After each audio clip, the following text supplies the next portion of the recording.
करते, वो निशाचर की संज्ञा में होते हैं। लेकिन यह चौपाई भोलेनाथ ने अपनी मोहर लगा करके रजिस्टर्ड कर दिया है। जिनके यही आचरण भवानी भवानी ते जानहु निशाचर सम प्राणी प्राणी, वही निशाचर है।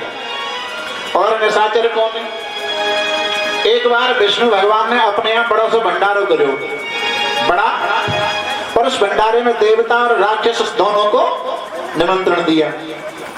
पहले नंबर लिया निशाचरों का, दावत का, और युक्ति से व्यवस्था करके विष्णु भगवान ने क्या किया कि देवताओं के और निशाचरों के हाथों के नीचे यहाँ जैसे जॉइंट होता है, यहाँ लकड़ी बंधवा दी, सीधी, हाथ मुड़े नहीं। पहले नंबर आया निशाचरों का, बैठ गए, परोसाई हो गई, आदेश मिला भोग लगाओ। अब निशाचर सामने से लड्डू उठावे और मुंह की तरफ ले जाए तो हाथ तो मुड़े ही नहीं मुड़े तो सीधे हाथ से सर के ऊपर होकर सब पीछे को डालने लगे, फेंकने लगे। एक भी निशाचर भोजन नहीं कर पाए। और जब नंबर देवताओं का आया तो देवताओं के लिए कहते हैं कि स्वकार्य कुशलासुरा, कुशल माने चतुर, स्व माने अपना, अपना काम बनाने में देवता बड़े चतुर होते हैं। अब देवताओं का नंबर आया तो एक तो हरी मैट इधर से बिछाई, बीच में खाली जगह, और एक मैट इधर से, और देवता आमने सामने मुंह करके लाइन लगा के बैठ गए, परोसाई हुई, आदेश मिला भोग लगाओ। इधर वाले देवता ने सीधे हाथ से लड्डू उठाकर इधर वाले के मुख में दिया और इधर वाले ने उठा करके इधर वाले के मुख में दिया। अर्थ क्या निकला? जो खुद खाना चाहता है वो तो निशाचर होता है, और दूसरे को खिलाता है वही देवता होता है, वही देवता होता है। निशाचरों को पैदा किया तो वो निशाचर ब्रह्मा जी को ही खाने के लिए दौड़ पड़े। जिसने पैदा किया उसका एहसान मानना तो दूर, एहसान नहीं माना। एक दृष्टांत आता है, वृंदावन के जंगल में एक महात्मा समाधिस्थ होकर के भजन क्रिया करते हैं। और वृंदावन ही क्या, हमारे मंदिर पर या महात्मा जी रहे या कहीं कोई भजन वगैरह करते हैं, और अपने भजन से आपको ये समय मालूम है कि उस समय निवृत्त होते हैं संत भगवान वगैरह। उस समय आप उनके पास जाकर आशीर्वाद मांगते हो तो उनका आशीर्वाद सफल होता है। महाराज वो चूहा, एक चूहा बिल्ली के डर के मारे वृंदावन पहुंच गए, जहाँ महात्मा जी तपस्या कर रहे थे, भजन कर रहे, गोद में जाके बैठ गया। महात्मा ने नेत्र खोल करके देखा, कहा परमपुरोहि चाहे सुवरदान मां, क्योंकि सबसे पहले मैंने तुझे देखा है। महात्मा की गोद में बैठा चूहा कहने लगा, महाराज तुम वो बिल्ली ने बना दियो। चूहा को बिल्ली का भय था। महात्मा ने कमंडल से जल लेकर के अभिमंत्रित करके छिड़क दिया और कह दिया जा तो बिल्ली बन जा। चूहा को बिल्ली बना दिया। अब एक दिन वो बिल्ली किसी कुत्ते के चक्कर में आ गई, तो दौड़ के बिल्ली फिर वृंदावन में आई, वहीं महात्मा बैठे, गोद में आकर के बैठ गई। महात्मा ने फिर देखा, परमपुरोहि चाहे सुवरदान मां। अब बिल्ली कहने लगी, महाराज जी मुझे तो कुत्ता बना दो। महाराज जी ने उसको कुत्ता बना दिया। अब उस कुत्ते ने क्या देखा, किसी घने जंगल की तरफ देखा कि वहां जंगली जैसे, हाथी जैसे बड़े बड़े जानवर सूंड उठा करके भय के मारे दौड़ते चले आ रहे। अब उस कुत्ते ने देखा तो उन जंगली जानवर से पूछा, भैया तुम क्यों भाग रहे हो, तुम्हें किसका भय है? भागते भागते हाथियों ने बताया कि शेर हमारा पीछा कर रहा है। अब कुत्ता समझ गया सबसे बड़ा होता है शेर। शेर दौड़ के कुत्ता वृंदावन में आया, महाराज की गोद में आकर के बैठा। महाराज ने फिर कहा, चाहे सुवरदान मां। अब तो कुत्ता ने कही, महाराज अब तो तुम मुझे डायरेक्ट शेर ही बना दो। कुत्ता को शेर बना दिया। शेर बनने के बाद कुत्ता के मन में क्या भाव आया, देखो जी महात्मा कितना दयालु है।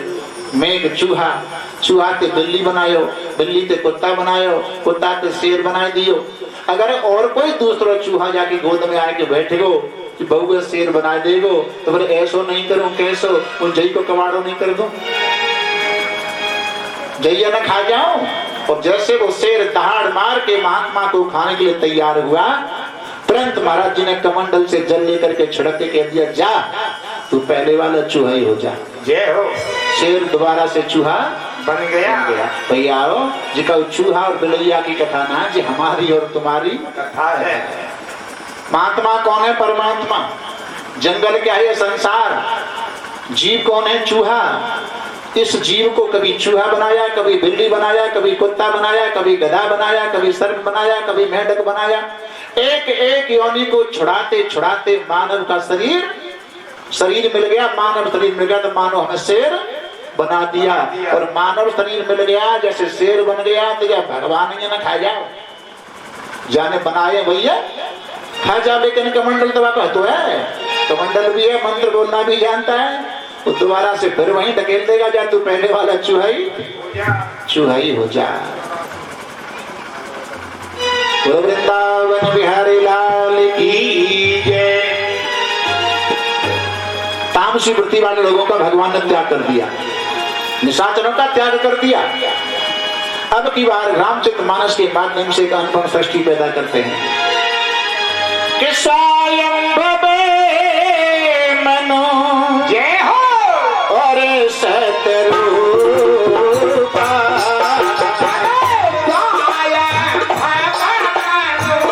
और सतरूपा इनसे भई मेरे सृष्टि अनूपा।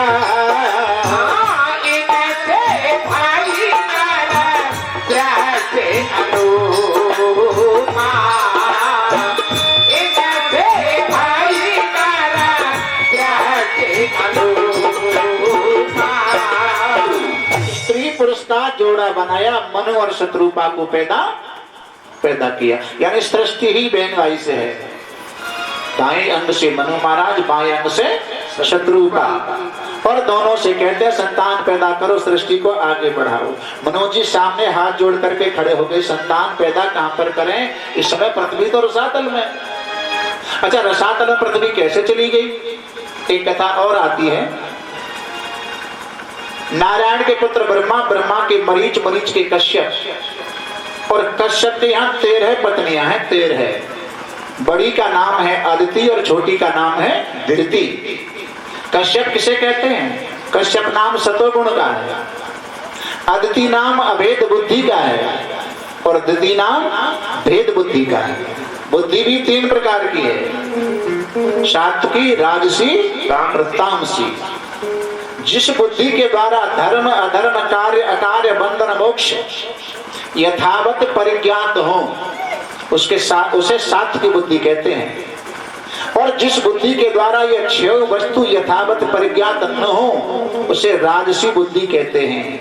तमोगुण से आच्छन्न सकल अर्थ विपरीत समझे, यानी धर्म को अधर्म समझे, अधर्म को धर्म समझे, ऐसी बुद्धि को तामसी बुद्धि कहते हैं। तो अभेद बुद्धि कौन है? अदिति, और भेद बुद्धि दिति। एक दिन महात्मा कश्यप अपनी यज्ञशाला में समाधिस्थ होकर के भजन क्रिया करने लगे। वहीं यज्ञशाला में दिति कामातुर होकर के काम भाव लेकर के कश्यप के सामने आती है, भाव प्रकट किया। महात्मा कश्यप ने दिति को समझाया, देवी दिति, ये जो समय है ये भगवान के संध्या वंदन करने का समय है, संसर्ग का समय नहीं है।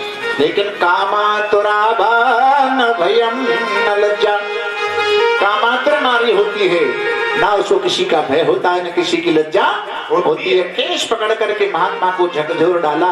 महात्मा कश्यप समझ गए प्रभु की ऐसी ही इच्छा है। दिति के साथ संसर्ग हुआ, गर्भ ठहर गया। हाथ जोड़ करके दिति सामने खड़ी हुई, महाराज मैंने आपका कहना नहीं माना, मेरे गर्भ ठहरा है, मेरे गर्भ की रक्षा करना। महात्मा कश्यप ने कहा, तूने मेरा कहना नहीं माना तो मैं तुझे शाप देता हूँ, अब तेरे गर्भ से 2 निशाचर पैदा होंगे। और संध्या वंदन के समय जिस घर में संसर्ग पति पत्नी का होता है उस घर में निशाचर ही पैदा होते हैं। ये निशाचर घर में कहां से आए? भगवान के पार्षद हैं जय और विजय। विजय एक पार्षद भैया जय विजय बचे कदरती कृत्य बहल का माम युद्ध मत क्रम द्वारपाल हरे के प्रिय दो, द्वारपाल हरे के प्रिय दो, जय और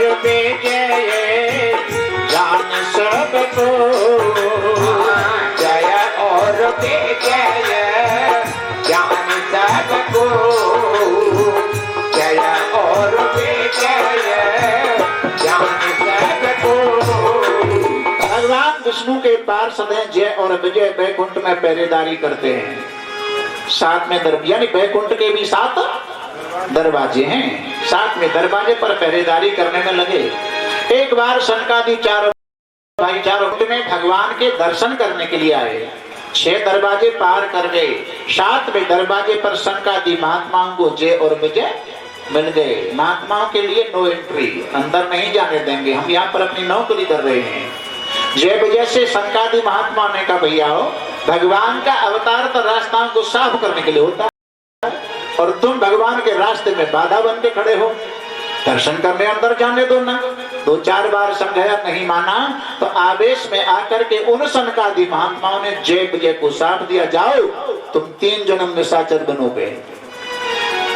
वो जय और विजय रोते हुए लक्ष्मी नारायण भगवान की शरण में आए। देवी लक्ष्मी से कहा, देवी लक्ष्मी तुमने हमें यहाँ पहरेदारी करने लगाया, संतों का साप लगा है, झूठा हो नहीं सकता, अब हमारा उद्धार कैसे हो? मुक्त न भय, तीनों जन्म में भगवान ही मार रहे हैं लेकिन मुक्ति नहीं हो रही है। मुक्त न भय हते भगवान और 3 जन्म दुज वचन प्रमाण। संतों का साथ लगा है, पूरा होगा। मोर वचन चाहे पड़ जाए फीका और संत वचन पत्थर की लीका।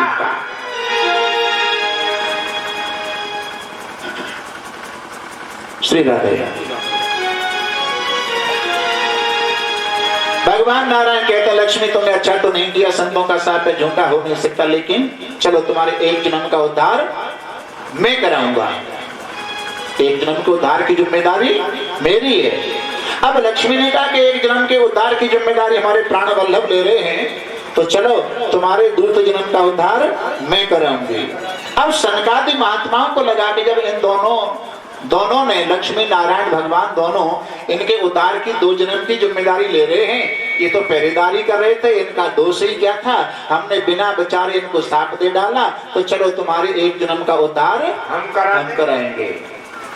पहले जन्म में वही जय और विजय हिरणाक्ष हिरण्यकश्यप बन करके आएंगे और उनको उद्धार के लिए हिरणाक्ष को वाराह भगवान, हिरण्यकश्यप को नरसिंह भगवान। और दूसरे जन्म में वही हिरणाक्ष हिरण्यकश्यप रावण कुंभकर्ण बन करके आएंगे और वही लक्ष्मी त्रेता युग में सीता बन करके आएंगी, तो उद्धार की जिम्मेदारी लेकर के आ रही है। रावण 4 वेदों का जानने वाला विद्वान आचार्य माना जाता है।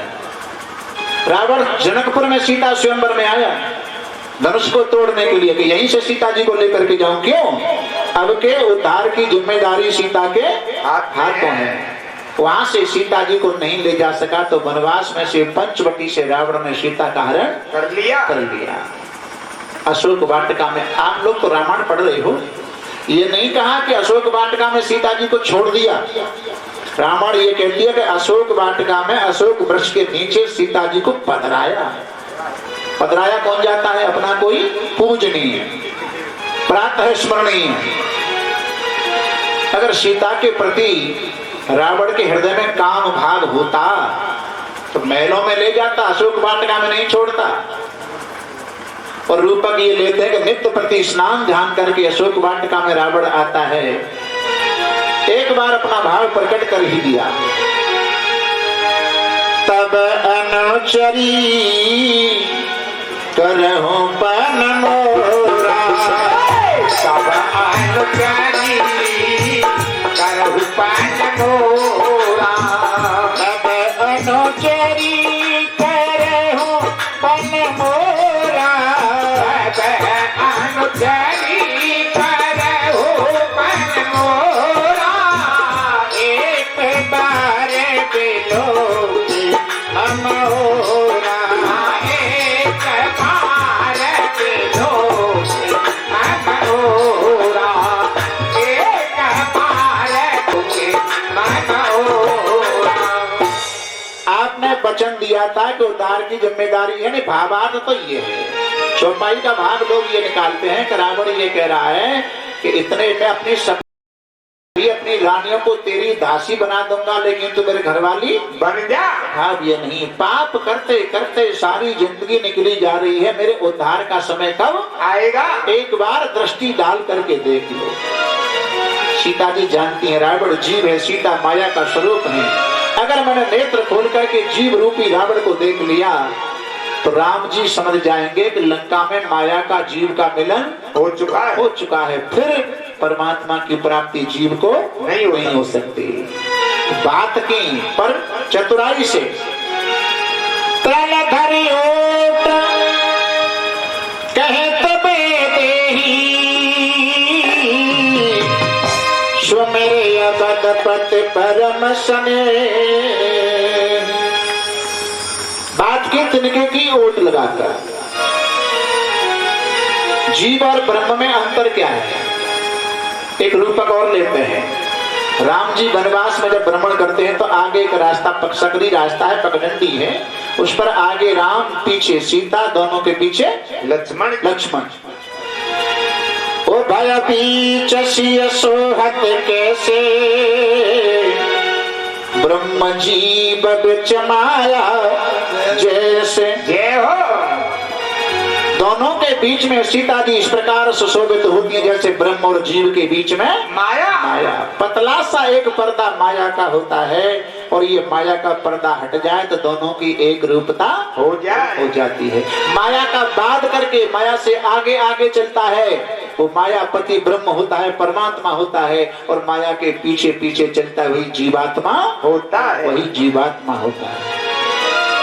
और तीसरा जन्म में वही जय और विजय शशपाल और दंत वक्र बनते हैं। वहीं आओ, ये कहा महाराज मेरे गर्भ से निशाचर तो पैदा होंगे लेकिन बलवान कितने होंगे? बलवान इतने होंगे, भगवान कहते हैं कि उनको मारने के लिए 2 बार तो विष्णु भगवान को भी अवतार लेना पड़ेगा। हिरण्याक्ष को मारने के लिए विष्णु भगवान 12 अवतार लेकर के आएंगे, हिरण्याकश्यप को मारने के लिए नरसिंह अवतार लेकर के आएंगे। और गर्भ में इतना तेज हुआ कि डर के मारे देवता स्वर्ग को छोड़ करके भागने लग गए। समय अनुसार उनका जन्म होता है। तो पहले कथा आती है हिरण्याक्ष की। किसके पुत्र हैं? दिति के। दिति कौन है? भेद बुद्धि। हिरण्याक्ष कौन है? लोभ। हिरण्याक्ष माने लोभ, हिरण्याकश्यप अभिमान। ऐसी बुद्धि के पुत्र ऐसे ही होते हैं। भेद बुद्धि वाले जो बेटे हैं, पुत्र हैं, वो काम, क्रोध, लोभ, मोह। हिरण्याक्ष ने ऊपर के लोगों को अपने अधिकार में किया।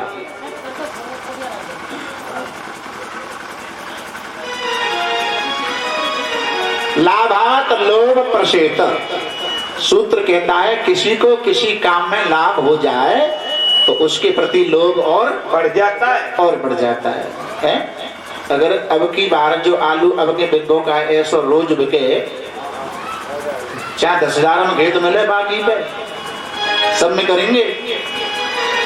और काऊ साल सड़ जाए तो अपने को छोड़ देने को और भी कर ले। जुआ खेलने वालों में ये लोभ होता है कि लाभात लोभ प्रसिद्ध। अब की बार इतना जीत गया तो आगे और जीतूंगा। ऊपर के लोगों को अपने अधिकार में करके पृथ्वी को साथ लेकर हिरण्याक्ष वरुण भगवान के पास पाताल में गया। और क्या तुमने हमारे वंश वालों को मार के बड़े यज्ञ करवाए हैं, अब मैं तुमसे युद्ध करने आया हूँ। भगवान बड़े विनोदी मुस्कुराए, अरे हमारी तुम्हारी बराबरी कहाँ है? अगर इच्छा ज्यादा है लड़ने की तो इंतजार करो, कुछ समय बाद 12 भगवान पृथ्वी को लेने आने वाले हैं। और मनु जी कह रहे थे कि संतान पैदा कहां पर करूं? इस समय पृथ्वी तो रसातल में है, तो हिरण्याक्ष पृथ्वी को रसातल में ले गया था। मन ही मन ब्रह्मा जी चिंता मग्न होते हैं तो उनके नाक से एक सुअर बालक पैदा होता है। भगवान का अवतार क्यों होता है? पाप के कारण, पृथ्वी के पाप को दूर करने के लिए। वरकुटी विलास सृष्टि होई सपने संकट पर हित सोई। ये लक्ष्मण जी सीता जी से कहते हैं जिनकी प्रकृति मात्र टेढ़ी होने से महाप्रलय हो सकती है, क्या ऐसे राम के ऊपर संकट आ सकता है? प्रकृति मात्र टेढ़ी होने से महाप्रलय हो सकती है तो क्या निशाचरों को मारने के लिए हथियार उठाना पड़ेगा? संकल्प से दुनिया को बनाते तो संकल्प से मिटा भी सकते हैं। मारने की आवश्यकता नहीं। लेकिन अवतार क्यों होता है? अवतार इसलिए होता है कि सगुण साकार प्रेमी भक्तों को भगवान अपनी लीला में नित्य आनंद देने के लिए प्रकट होकर के आते हैं कि भगवान का भक्तों से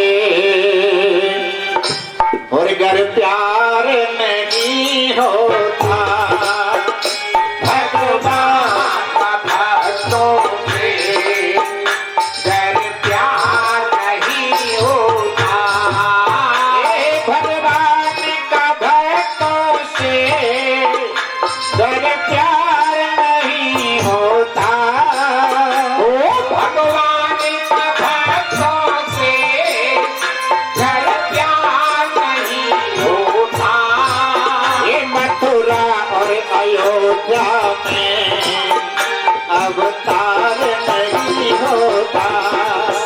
मथुरा और अयोध्या में अवतार नहीं होता, भगवान का भक्तों से अगर प्यार नहीं होता, ये उस कंसन मथुरा में और पाप किए भारी, कंसन मथुरा में और पाप किए भारी, कंसन मथुरा में और पाप किए भारी, ये वो ज्योति स्वरूप निर्गुण साकार नहीं होता। वो ज्योति स्वरूप निर्गुण साकार नहीं होता, ओ भगवान का भक्तों से अगर प्यार नहीं होता, एक वेद व्यास तुलसी कोई शास्त्र नहीं लिखते। वेद व्यास तुलसी कोई शास्त्र नहीं लिखते, वेद व्यास तुलसी कोई शास्त्र नहीं लिखते, ईश्वर के नामों का प्रचार नहीं होता। ओ ईश्वर के नामों का फिर प्यार नहीं होता, भगवान का भक्तों से अगर प्यार नहीं होता, ऐसे पावन भूमि पर जय हो देव नहीं आते। पावन भूमि पर गुरुदेव नहीं आते, पावन भूमि पर गुरुदेव नहीं आते, ये गुरुदेव के भक्तों का उद्धार नहीं होता।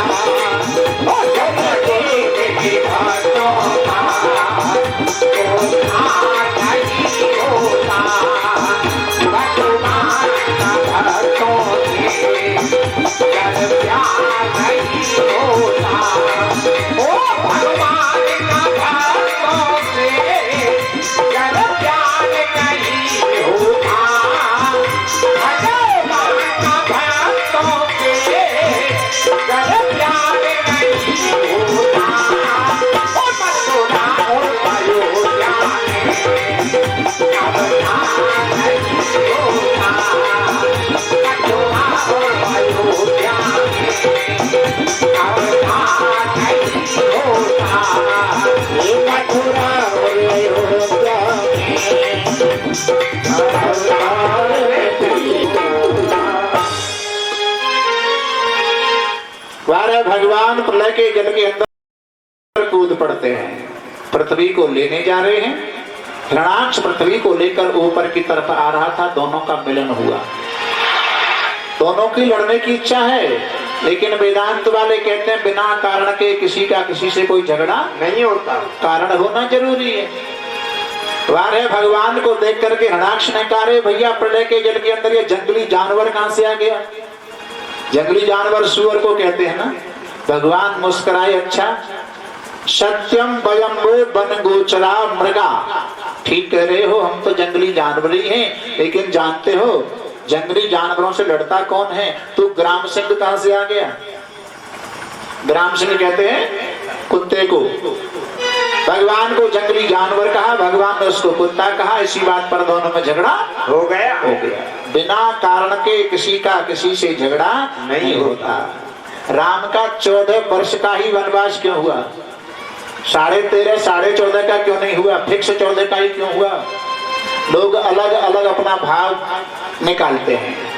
एक संत तो ये कहते हैं कि राय तिलक की खुशी में दशरथ महाराज 14 दिन कैकेयी के महल में गए ही नहीं, तो कैकेयी ने 14 दिन का बदला दशरथ जी से 14 वर्ष का वनवास राम को देख करके लिया। एक संत ये कहते हैं कि 14 ही वर्ष का वनवास क्यों हुआ? बोले रावण के जीवन के 14 वर्ष ही शेष रह गए थे। और मात्र कारण क्या है कि रावण से युद्ध हो। 13 वर्ष निकल गए जब वन में रहते रहते, लेकिन कोई बहाना ही नहीं मिला। अंतिम 14वां वर्ष चल रहा।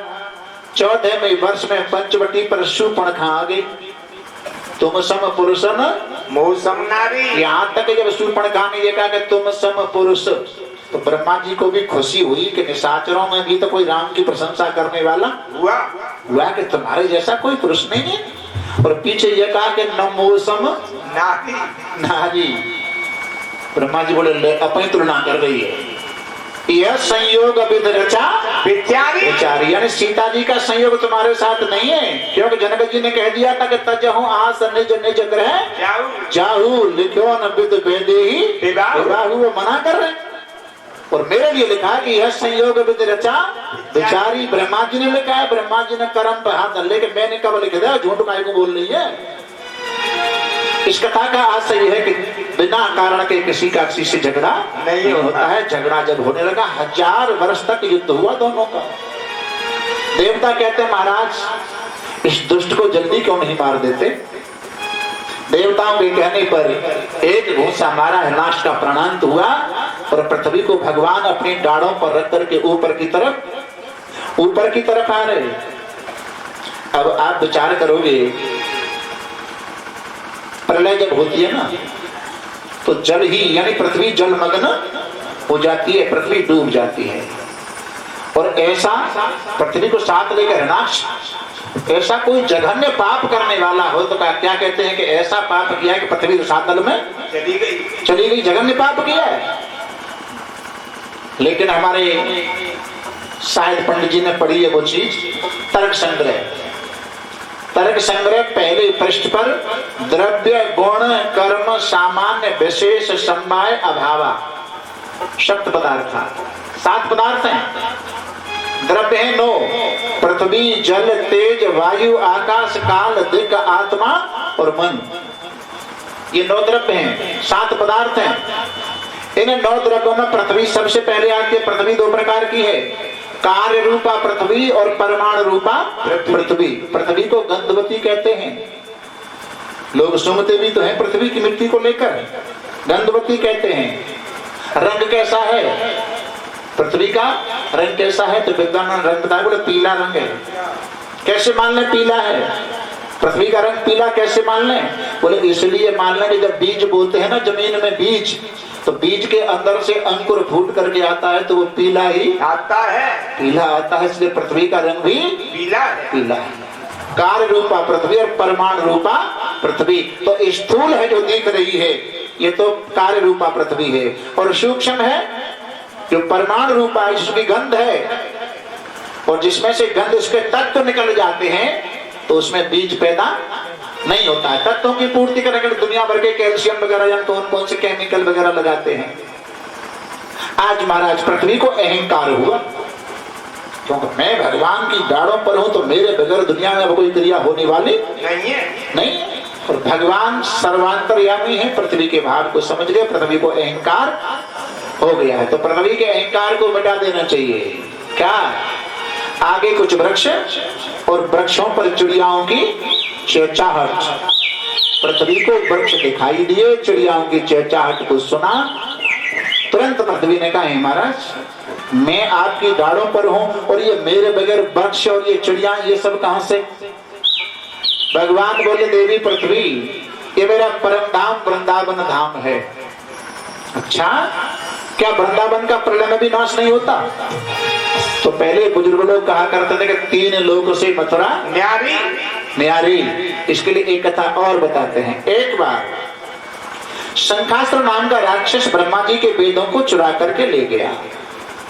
भगवान विष्णु ने मत्स्य रूप धारण करके उस शंखासुर नाम के राक्षस का वध किया और ब्रह्मा जी के वेदों को ला करके वापिस दिया। उस समय सभी तीर्थों का राजा अधिपति प्रयागराज को बनाया, जैसे आज इलाहाबाद कहते हैं, अब फिर प्रयाग हो गया है। तो पहले छोटे छोटे राजा, किसान वगैरह बड़े राजा को कर देने के लिए जाते थे, लेकिन छोटा सा वृंदावन प्रयागराज को कर देने के लिए नहीं जाते। अब 2-4 बार कर देने के बाद में सभी तीर्थों ने शिकायत की, अरे हमें कर देना पड़ता है, ये छोटा सा वृंदावन कर नहीं देता। इस कथा का आशय समझ गए? आज के समय में कोई भी इंसान अपने दुख से दुखी नहीं है। अगर दुखी है तो इसलिए दुखी है कि पड़ोसी सुखी क्यों रह रहा है। हमें कर देना पड़ता है। शिकायत की तो प्रयागराज ने कहा कि इसके लिए हमें तो ब्रह्मा जी के पास चलना चाहिए। ब्रह्मा जी से शिकायत की, ब्रह्मा जी ने कह दिया कि वृंदावन तो मेरी सृष्टि से अलग है भाई, तो भगवान से शिकायत करो। विष्णु भगवान से शिकायत की, महाराज सभी प्रयागराज को कर देते हैं लेकिन आपका छोटा सा एक वृंदावन कर नहीं देता, कारण क्या है? भगवान नारायण बोले, जो बताओ, मैंने प्रयागराज को तीर्थों का राजा बनाया या अपने घर का राजा बनाया? वृंदावन धाम, पर धाम कहते हैं जिसमें कोई निवास करता हो, उसे धाम कहते हैं। चलो रे मन श्री वृंदावन धाम, जय हो, रटेंगे श्री राधे को नाम, मिले वहाँ कुंज बिहारी, थोड़ी की सामने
श्री यमुना जी नहाएंगे, व्रत होगा श्री यमुना जी नहाएंगे, जाके बिहार के दर्शन कर सुख पाएंगे, जाके बिहार के चरणों में सीख नहाएंगे।